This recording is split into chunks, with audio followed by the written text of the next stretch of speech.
Mail और female के generally जो स्किन इश्यूज हैं वो मोर और लेस सिमिलर ही हैं।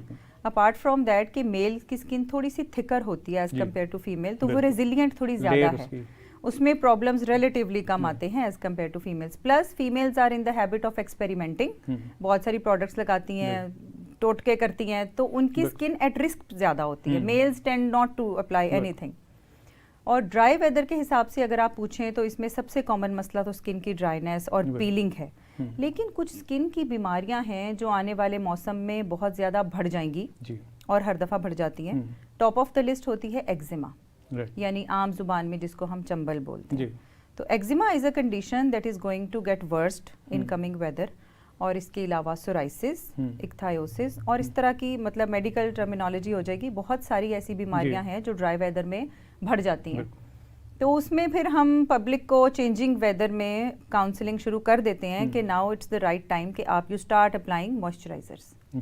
तो मॉइस्चराइजर अप्लाई करने से इतनी बड़ी दिक्कत से वो बच जाएंगे कि बीमारी ऑब्वियसली एक्सेसरबेट हो भी, इनको डॉक्टर के पास जाना पड़ेगा, हाई फाई किस्म की मेडिसिन लेनी पड़ेंगी, उनके साइड इफेक्ट्स भी होंगे। तो why not apply a moisturiser? बिल्कुल सिंपल सोल्यूशन, सिंपल सोल्यूशन। और मॉइस्चराइजर स्मॉग इसमें क्या रोल आगे प्ले कर देता है? हमारे यहाँ तो पिछले लाहौर में तो सबसे बड़ा इशू, बिल्कुल बहुत बड़ा इशू है। और स्किन कंडीशंस भी स्मॉग के साथ एग्रीवेट करती हैं। हमारी स्किन चोक हो जाती है। बेसिकली एनवायरनमेंट में जितनी ज़्यादा पोल्यूटेंट्स की मिकदार होगी उतनी ही एयर ऑब्वियसली डेंस होगी।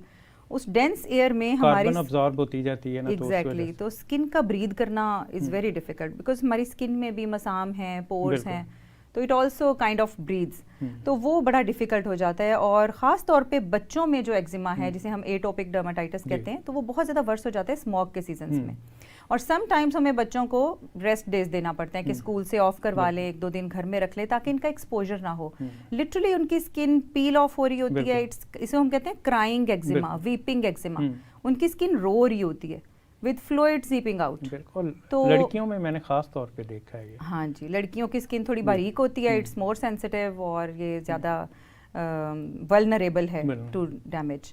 तो ये एक्जिमास जो है ना ये बहुत ज़्यादा बढ़ जाते हैं ड्राई सीजन में। दूसरा जो स्किन की प्रोडक्ट्स पेशेंट्स यूज़ करते हैं या हम सभी यूज़ करते हैं डेली बेसिस पे, तो उसमें थोड़ा सा चेंज करना पड़ता है जी।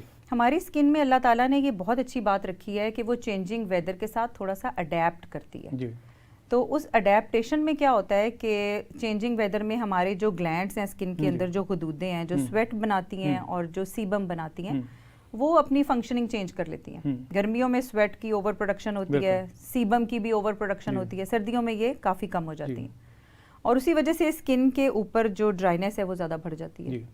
तो उस अडेप्टेशन में अगर हम इसकी हेल्प करना चाहते हैं स्किन की कि ये प्रॉपर अडेप्ट कर जाए, तो हमें चाहिए कि हम अपनी हाइड्रेशन के ऊपर कॉम्प्रोमाइज़ ना करें। सर्दियों में पहली चीज़ हम यही भूलते हैं